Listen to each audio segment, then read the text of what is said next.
मैं डॉक्टर निश्चल शर्मा, आयुर्वेद और पंचकर्म एक्सपर्ट।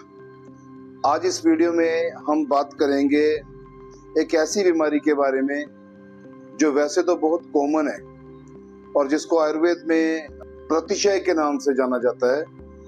इसको बोला जाता है कॉमन कोल्ड, या अपनी डेली की लैंग्वेज में हम इसको बोलते हैं सर्दी, नज़ला या जुकाम। वैसे तो इसके नॉर्मली जो कारण है वो दो हैं।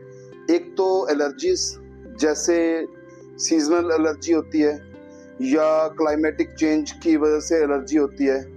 धूल की एलर्जी हो गई, डस्ट, पोल्यूशन, ज़्यादा ठंडी चीज़ या खट्टा खाने से जो एलर्जी होती है, या फिर कभी कभी कुछ वायरल इन्फेक्शंस ऐसे होते हैं जो अतिशय या कॉमन कोल्ड की कंडीशंस को डेवलप करते हैं।